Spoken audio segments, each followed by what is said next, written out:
Rumors of the NBA's demise greatly exaggerated. The numbers are in, and boy, oh boy, is the NBA going to be happy with what they say. Plus, is John Morant actually a top 10 NBA player at this point? And the Sacramento Kings, well, they continue to be the Kings. I'm Trevor Lane. This is the Basketball Bulletin. Make sure you subscribe right here to the channel. Donnie's laughing at me already. Donnie, how are you doing? Doing pretty good. Voice crack there. Doing pretty good. You're talking about the Kings just got me there. Oh man, yeah, they can't get out of their own way. We'll talk about them in just a minute, but my God, like it's not possible. No, it's not possible. It's not possible. All right, let's talk about this though. Ratings way up. ESPN draws the largest TV audience ever in the first round through the first 11 games. ESPN announced that through the first 11 games of the NBA playoffs to date, their highest average audience on record. Lakers Wolves being a big draw. I think the Nuggets Clippers series has been great. You look at the Warriors and the Rockets, that's also been a good one. We'll talk about that one in just a minute. But Donnie, is this where like Adam Silver can just do the DX chop at everybody that's been saying the NBA is in this downward spiral? Yeah. This peaked over 10 million for that game specifically, game 4 of Lakers Wolves. And, we've talked about the ratings thing on the channel before. And the simple reality is that if the NBA was really in a dire situation with ratings and all that stuff, they wouldn't continue to sign bigger and bigger deals because the league is still profitable enough to keep on putting themselves in positions to make bigger and bigger deals, which tells me that they're doing something right. And I think it's always been largely overblown the way that it's been covered. Like the league is just, basically unmarketable and this and that, and it doesn't work on TV, this and that. But what's really happened here is that the NBA has so many different avenues where they are extremely good at getting eyes on their product, especially social media being the big one. And when there's a lot of buzz about a specific matchup or a game, and in this case, the playoffs as a whole, I think, have been really good. People are really good at tuning into that, right? We've talked about the lack of numbers because a lot of times it's like 1 million or something like that. We talked a lot about the lack of numbers and the various ways you can explain it away, cord cutting or all these other things. You can explain it away for sure. We could talk about it for 30 minutes. We've done it before. But the simple reality is that right now, I think the NBA is in a very healthy state. Yeah, absolutely. I think it is. And I think the naysayers who have said they shoot too many threes and all that, attention can be true also, though. Sure. Like, that's totally valid, I think. And that can be opinion. That can be to each their own. You might prefer watching contested 15-foot jumpers all game. If that's what you like, that's what you like. I'm not going to argue with it. That's fine. You can like whatever it is that you like. But the bottom line, the NBA is in a much stronger place than what a lot of people try to make it out to be because they want to put out whatever agenda it is that they want. The ratings say what the ratings say. You look at what's happening on social media, you look at what's happening across the internet in terms of the way that NBA content is consumed, and it's pretty clear the NBA is in a very good spot. And I'll tell you one thing that's really great, and maybe a little bit of a surprise. One reason why I think ratings are up, we're going to get to that right after this. Lately, I've been getting a ton of use out of my brand new wallet, and I wanted to say huge shout out to today's video sponsor, Exter. It's actually one of the slickest wallets I've ever used. It's super slim, super clean, and with the push of a button, all your cards come sliding out. It's also RFID protected too, so no matter what, you know that your info is always safe. And if you happen to lose it, guess what? It comes with this nice handy dandy tracker that you can use to track your wallet at any time. And the really cool thing about it is that even if you lose your wallet and the tracker, well, guess what? Since it's connected to your phone, you can find the tracker as well that way. It goes both ways. If you lose your phone can be found with the tracker, so on and so forth. There are so many different designs and colors to match your preference. So if you guys are interested, check it out via the link down below in the description and get your wallet from Exter today. You got to warn me before you play that. I wasn't expecting that. It's a good one. It's a good one. I enjoy that one. All right. So here's one of the reasons why I think ratings are up. And this goes into like the realm of Howard Stern here. And that's that people want to watch things that they can hate. Right. I think we have villains in the NBA again, and that's something that has helped out the product. You look at what's going on here. Look at what's happening in this Warriors and Rockets series. Look at the comments from Jimmy Butler to Dylan Brooks. I mean, cold. We've got this kind of drama, right? Like, look at this. And then Dylan Brooks is laughing. That's right in his face too. Right. It's like that's people want to tune in and they want to see that kind of stuff. Whether you hate Dylan Brooks, whether you hate Jimmy Butler, you hate the word. Like there's good hate watching going on. The whole Howard Stern thing, right? Where people who liked him listened for X amount of time. People who hated him listened for more because they wanted to see what he was going to say next. The NBA has got that where you're going to tune in. You may hate Draymond Green. You're going to tune in though to see what he's going to do next. Look what he did last night. He did like a reverse Hulk Hogan leg drop to the back of Tari Eason's head. He did this while having a tech, by the way, and stayed in the game. It stayed in the game because they said even though the play was dead, we're gonna call this a flagrant foul. Didn't they give Tari a tech? Yeah, I believe Tari did get a tech in this. That was hilarious. And what got me the whole time, Reggie Miller's sitting there going, "Oh, that's just accidental or whatever." Like, stop, Reggie. Come on, Reggie. Knock it off. When this kind of stuff happens all the time with Draymond Green, it's way too often to be coincidence. Oh, it's accident. He accidentally kicked the dude in the back of the head. Come on, nobody buys that. But we love it. It's fun. Absolutely. The point is still that there's villains in the end. There's teams to root against. There's strong teams. There's exciting teams. There's close games. And all of it is leading to better ratings. So the NBA, it's in a very healthy place. Yep, absolutely agree with you on that one. The NBA, I think, is doing great. And really, like I said, I personally think that stuff was all doom and gloom, overblown from the jump. And it's not that we're taking a victory lap so much here, because the reality is when we start the next season, you're going to be seeing the same graphics, the same talking points again, because there's just not a lot of interest for the regular season. It is what it is. I think that's a larger talking point, whether it's to shorten the length of games or reduce back-to-backs or like all these other things they could potentially do. But for whatever reason, the NBA season is long, it's grueling, and it's hard for fans to be engaged always on 82 plus games. I'll tell you what, Donnie, I love basketball. I'm a basketball sicko. Like it's a problem. It's a legitimate problem. I feel like the offseason is too long. I agree with you. When we get into August and September, like Team USA last year helped a little bit, but we get into like early September, man, I am dying. I'm like, come on, NBA, where are you? Come back already. I really like those shortened seasons where the turnaround was really like a month. Oh, those were awesome. Oh, those were great. You didn't have any layover. You come back, now you got a few months and it's like, God damn it, when's basketball starting? Right. All right, let's talk about this. Is John Morant, I guess just a simple question, is John Morant a top 10 NBA player? No. And I agree. That's very easy. Tim McMahon on the Hoop Collective said this the other day, said he's not a top 10 player. And you say it's very easy. What happened? Because at one point, John Morant was seen as perhaps, maybe not the face of the league, but a future face of the NBA, one of the faces of the NBA, one of the most exciting young talents in the league. The Memphis Grizzlies went home. Now you've got Ja saying that they would have won the series had he not gotten hurt, or at least would have tied it up at 2-2 had he not gotten hurt. Maybe, they only lost by 2 in game 4. They gave up a 29-point lead in game 3, but that was after John Morant got hurt. So maybe he's got a little bit of a point. But John Morant could very well find his way out of Memphis. And the question is, do any teams around the NBA still view John Morant as a top 10 talent? Because that's going to determine a lot here when we look at the Grizzlies and what their future is going to be. So why is John Morant not top 10 anymore? What does he need to do to get back into that mix? Well, I personally think a lot of his peers have kind of passed him up, and that's a great point. They're showing what they're able to do, especially a guy like Ant, right, who was seen similarly to Ja just a couple years ago. They were both on the same trajectory. They were both guys that were supposed to be future faces of the league. Ant has put himself in a position where he is out there having big games against the biggest stars in the NBA. I mean, think about last year. He eliminated KD. He's eliminated who? Jokic. He's on the verge of doing the same thing to Luka and LeBron.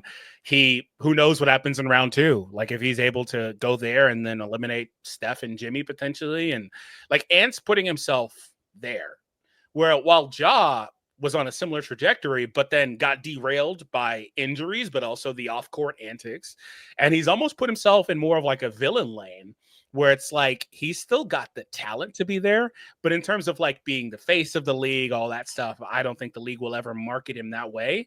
But he said so himself that he's been the villain and he's okay with that. But in terms of just the flat skill set, you think about the other young guys in the league, just the young guys, not even the old guys, like your Stephs, LeBrons, or Tate, your Kawhis, like these guys are clearly better than Ja, but the young guys are passing him up and have passed him up. I mean, Wemby's better, obviously. Shea is better, obviously. Luka is better, obviously. I could go down the list. Ant is better. All these guys. Jason Tatum is better. Like you can, I don't know. Like if I could even say Ant's top or Ja's Ja. top. Like I don't. Maybe he's 15 to 25 in that range. I'd have to really sit down and think about it. But really, what it is that he's been derailed. And that's not to say he can't get back there. No. But at this time, no. Yeah, I mean, you would have never guessed a couple of years ago if right now that Ja Morant would be, look at this, 30th in the NBA in points per game on the season. 30th. I mean, and part of the reason why Taylor Jenkins got fired was because they felt like they weren't putting the ball in Ja Morant's hands enough. But he's also not been particularly efficient. I mean, shooting 31%, and I'm rounding up to get there from 3. That's not good enough. That's going to impact his value. He's still a tremendous player. There's no question. But I do think if a team's going to trade for him, it's going to be a little bit of a reclamation project. Like he's got to reassert himself as that guy, because right now he's getting outscored by Franz Wagner. He's getting outscored by Cam Thomas. Maybe look, there's no shame in getting outscored by Donovan Mitchell, right? Which Franz Wagner is outscoring him too in terms of a per game average, but a little bit different when we talk about Mitchell and he's on a winning team, right? Mm-hmm. These guys where the Grizzlies have not been a great team, they need Ja Morant to score a bunch. You know, comparing him to some of his contemporaries, the Orlando Magic, Franz Wagner scoring more than him, Trae Young scoring more than him, right? You look at some of these players that are outscoring. Zion Williamson, bad team, scoring more than him on a per game basis. These guys, Paolo Banchero and Franz Wagner, they play for the same team and they're both outscoring Ja Morant. He's got to get himself back into that upper echelon. And it's not just about points, of course, but that is often the metric that people go to. People jump to how many points a guy's scoring. You're just not getting enough from Ja Morant. So I think it's on the money. He's not top 10 anymore. And I also wouldn't be shocked at all if he's on his way out of Memphis this summer. I think the Grizz have to really look at it. They got to make some tough choices this summer, and a Ja Morant trade may just be the way to go. Yeah, so I was going to share it, but it's giving me an issue. But if you could pull up Ja's game log, because one thing I'm seeing here from Ja that's good is that over the last month, basically since March, he actually was really good. He was averaging about 30 points between March and April. But before that, he was averaging 22 points, 18 points, like a month over month. Mm-hmm. So he started to really balloon in production right before the firing and obviously after that. The year we talked about it with Ja earlier, the year has been kind of weird for him. Down minutes, much less pick and roll play, much less with the ball. They kind of moved more in favor of Bane and Jackson, and his volume of shots was down. But above all else, the minutes were down to about 30 per game. He was in and out of the lineup with injuries or otherwise. Mm-hmm. And I think that really hampered his season. But he flashed it the last couple of months where he was producing well, but the team was still about 500 in that span. So I think above all else, this team just needs a rebalancing. I don't know if their trio is good enough, but I think if Ja can get back to being a top 10 guy, maybe that's possible that the trio is good enough, but they need to remake this roster, I think, from the ground up mostly. But for now, obviously, he's not a top 10 guy, but I did look at this and was pretty encouraged. Well, yeah, if he's going to be a top 10 player, and you look at the month of March, you look at the month of April, that's where, if you're the Grizzlies, you're saying, okay, that's what he really is. The 23 points per game he averaged in February. Below that. Yeah, 18 the month before that in January. You know, that's not enough. That's not 21. But then to close out the season, if you say this is who he really is, what he did those last couple of months, then if you're Memphis, you say, nah, let's just hang on to him. And hope he's on his best behavior, because that's been an issue too. But if you believe that what he showed the last 2 months of the season, part of that being under Coach Lasalo, if that is enough, then you say, let's keep him. Let's hang on to Ja. Let's hang on to, maybe it's Des Bane, maybe Jaren Jackson Jr. You say, you know what? You're the softest big man in the NBA, and we're going to move on. Have you seen his rebounding numbers? Yes, and I love Jared Jackson Jr. He's awesome. I think they made a mistake getting rid of Steven also. I think Steven could Steven be Adams. A nice, whether it's him or Edie, but could have been either the starter or backup center for them. Yeah, he would. He gives them, especially like the man looks like a Grizzly. Like how do you get rid of a guy who looks like your team name? Like how I don't know. It made no sense. Yeah, he fits. They should have kept him. I just think that they're, like I said, the team needs rebalancing. You need to really take up for Jackson's deficiencies with the rebounding and get a strong rebounding center there. Again, maybe Edie turns into that. I don't project Edie to be a guy that plays more than 25 minutes or so a night, at least anytime soon, just depending on his foot speed and how much he's going to be able to be out there and how much he's able to take advantage of his size advantage versus a lot of teams that try to play him off the court. But you want to have somebody that can take up for that, and you probably want a really strong, probably two other, honestly, really strong 3-and-D guys on this team that are between 6'7" and 6'9". That's really hard to find because every team wants that. And I think maybe with improved development from your main three, I think maybe you could get there, but it will require Ja being the best player on this team. I thought Jackson was the best player on this team throughout this season overall. Especially two-way, of course, but it will require Ja to be that. Yep, and we'll see. He's not extension eligible, is he? He's not. I believe he is. Now it's not much of an extension, but yeah, like so he could, and that could be where the Grizzlies have to make a decision. But they could also just say, here, let me pull up how many years he's got left. They've got a lot tied into these three guys, though, because Bane's got that big contract as well. They definitely do, and that's where they're going to have to make some difficult decisions. Ja Morant is indeed extension eligible this summer, but he also has 3 years under contract, so they don't have to fully. They could just say, you know what, we could extend you, but let's see how this next year plays out. That Jackson contract, 25, 23. Oh my God. He's gonna double that on his next contract. And if he makes first team all NBA or first team all defense or anything, then that contract, then we're talking about that max. They had him on a steal. I can't imagine he would give, but that's where if you're Memphis, maybe do you say, okay, we don't want to pay that. Do you wind up in, the territory the Mavs were in with Luka? If you want to go back in time to where the Kings were, we're going to talk about them in a second with Boogie Cousins, where they say, we don't want to pay that much. And then maybe he's the guy that you move on from. That contract is it's a really good number. It's for great Jackson right now. But oh my God. But there's no way they can give him the 350, right? There's no way. That's the problem, is that he's going to say, hey, I've been underpaid for years. Now give me the bag, right? No way. There's no way. It just can't happen. He's got to take a cut because you can't lock these three up this way. That's too much of your cap. You can't build a team around that. You can't do it. You can't do it. All right. Speaking of things you can't do or won't do, the Kings say we won't. New head decision maker Scott Perry says we will not blow up the roster. I'm saying, but they should. Donnie, I know the Kangs are near and dear to your heart. What do you think they should do? Should they be? They're saying we're going to hang on to these guys, and we're looking to add length and athleticism, and of course, a point guard. A point guard is one thing, but length and athleticism, like every 29 other teams went us too. Yeah, right. Like everyone wants that. Yep.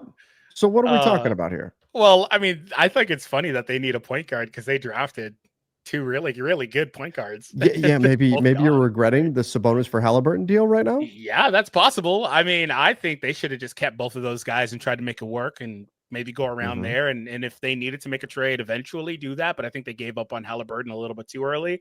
But similarly, I think teams are very reluctant to do that. Like, I also think that the Warriors, for example, should have drafted LaMelo.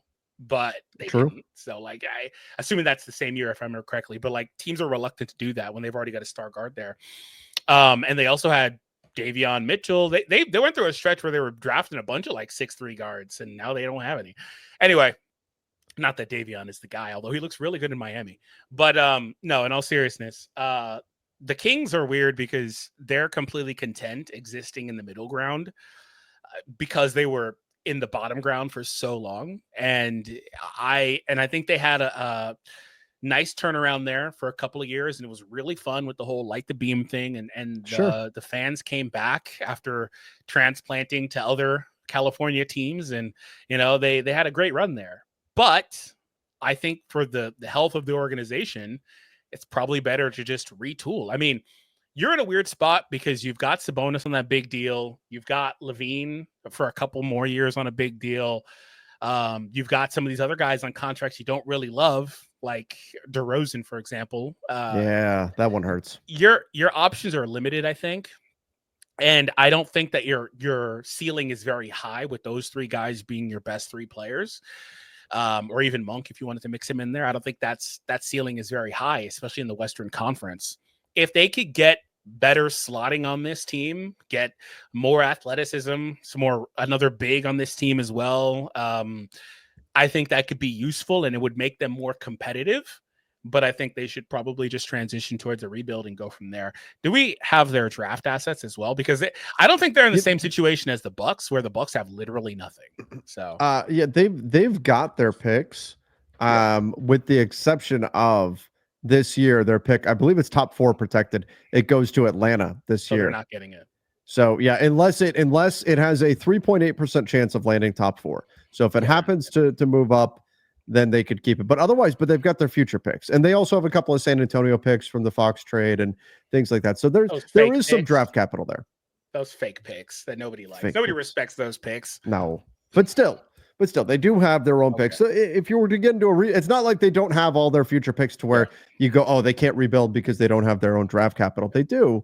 So with the exception of this year, is the hard part. Should you mean like finding someone to take him or making the decision to trade him?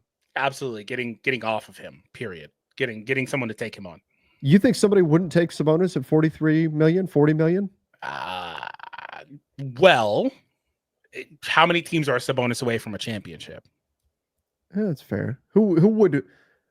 I mean, I think that there are teams that would be interested in Sabonis.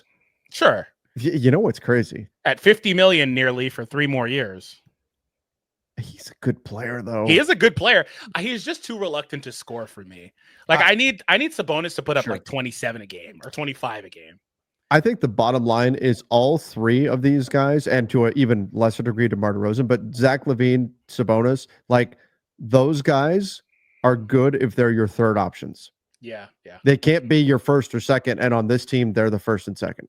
Yeah. And that's the problem. But I like Sabonis a lot. What's crazy, Donnie, is that where I just thought he'd be awesome? San Antonio. He would. He would actually be really. So that's what I was going to say. He'd be really nice next to an actual Fox. Big. With him on that with Fox is crazy, but he'd be really nice with it on a team with an actual big next to him. But then I kind of wonder if they've already been there, done that, right? Where he's been with Miles Turner before in the past, and that was super successful. The Kings found more success having him as their main center as opposed to him being more of a power forward. But I feel like you could plug anybody next to Wemby and be successful, right? True. Yeah, we could say that about most. And about Sabonis most players. Is cool. He's like a 19, 14, and 6 guy. Like he's good. And I thought he got snubbed for an all-star. I just don't know if he's 50 million. But that could just be a little bit of sticker shock. Need to reevaluate the way we look at that because a lot of these guys are making that much money. 60 now for some of them.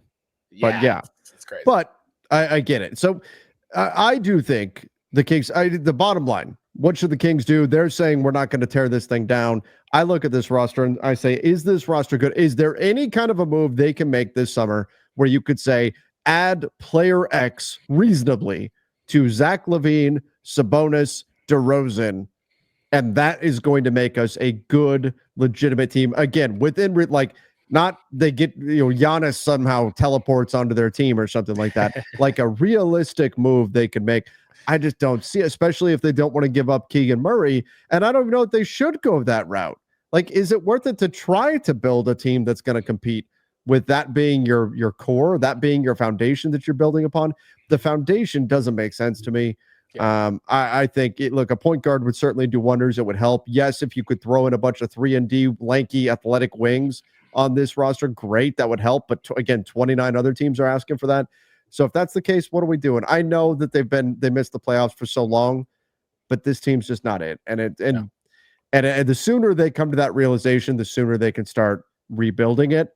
My fear is that they're going to spin their wheels next season, maybe the season after that, and then finally relent and say, okay, we'll rebuild. And now you've wasted 2 more years. Okay, well, I agree with you.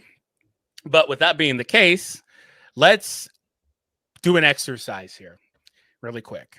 Okay. We're gonna stick to the parameter that they don't want to rebuild. They want to just run it back, basically. If you are the GM of their team, how do you make this team better? What are you doing? I mean, you definitely Players need a point. Retaining, trading. Yeah, you definitely need a point guard. If you're saying at all costs we have to make this team better right now, I'm doing what I can to go try to find as many defensive pieces as I get, because I know Zach LaVine and I know Sabonis and I know DeRozan, they can score the basketball if nothing else. And if I get a good distributor, low mistake point guard Tyus Jones. Tyus Jones is a guy to think of. Now, he doesn't help you out defensively. No. And then I'm trying to acquire whatever kind of wing I can get. If I can find any way to convince my neighbors, the Portland Trailblazers, to move on from Tumani Kamara, and I doubt I can. Oh, no. Right? Derek Jones Jr., any of these kind of wings that can go out there and guard multiple positions, that's what this team is screaming for. But I'll tell you what, you could also use another big, especially a defensive big, that you could add to this mix. But again, that's a deep shopping list. That's a lot of things that you have to go get, particularly noting how difficult it's going to be to go get a wing. I know they've had interest in Cam Johnson in the past. And again, the more I look at it, though, like that's my base is Sabonis, LaVine, and DeRozan. My defense is going to suck. No, even if I add all defensive pieces around them. Yeah, they may have to trade DeRozan or if they can get anybody to take him. Correct. They may also need to trade Monk. They may also here's the big one. They may also need to trade Murray. Yep. Potentially. They may Murray have to come off their refusal to do that. That they may have to move on from if they want to. But he's also going to be looking for a new contract here. He's the one that's the question mark. So I think they're in a position where they have to potentially trade some of these guys. You have some pieces I would hang on to. Ellis, Laravia, Carter, Lyles, I think could be a part of your next rendition of this team. But I don't think you could run those, and Valanciunas too. I don't know if you could run that top 6 or 7 guys back. You need to get rid of and replace some of them and just get some more glue guys in there, some more hustle guys you can rely on, or athletic defensive wings, even if they're more one-way guys like a Vando or something like that. I think you need to try to find those guys on this team and just balance it better, because it's just way too skewed towards offense, and you're going to get scored on, and it's going to require you to score 130 points to win a game. So I think they need to rebalance it for sure. And I'm probably trading or attempting to trade out of that group a couple of guys. I think Monk is on a good contract, but I think since he's on a good contract, he may be somebody that teams would target, that you could get a more appropriately sized player on that team, like physically sized player, because I think they're also really small in the backcourt. Post De'Aaron Fox trade, the post All-Star break, the Sacramento Kings are 22nd in the NBA in defensive rating. That's probably a little bit better than it was before, huh? That's I mean, better than maybe you would have thought. Pre All-Star, obviously pre Fox trade, the Sacramento Kings were 20th in defensive rating. So it got I bet the offense stayed about the same too, right? I bet the offense was nearly the same. That's the thing with the LaVine trade, is it was the safest, most lateral move possible that they could have made. And that's why they did it, is because they were content being a 41-41 team. So pre-All-Star, they were 8th in offensive rating. Post-All-Star, they were 12th in offensive rating. Yeah, so largely this. I bet the difference in that is like 1 point. Yeah, it's not a lot. So, the Zach LaVine trade, that was them saying, we just want to tread water. We don't want to tank, even if all logic would say that we should. Yeah, that's for sure where they're at. But I think this team can be salvaged, but not to a championship level, because they don't have the pieces you'd need for that. I think they would take, if you told them right now, hey, you'd have to sacrifice some stuff, but you can be a playoff team for the next 3 years. They would gladly take that. They would take that. I think so. Yeah. That the fact that they made the Zach trade and all that stuff tells you where their mindset is. They just want to be competitive. And that's nothing wrong with that, really. Some teams exist in that area where they're just okay with that. They know they're not going to win a championship. They just want to have a fun, competitive season, maybe get the extra revenue from a handful of playoff games and call it. Like that's fine. Some teams exist there. Not every team in the NBA is on the exact same timeline. So Yep, exactly. All right. Well, Everybody, let us know your thoughts in the comments down below. What should the Sacramento Kings do? What are your thoughts on ESPN ratings and Ja Morant? Is he still a top 10 player? What does he need to do in order to get back into that mix? Again, make sure you do subscribe right here. Until next time, see you and stay safe.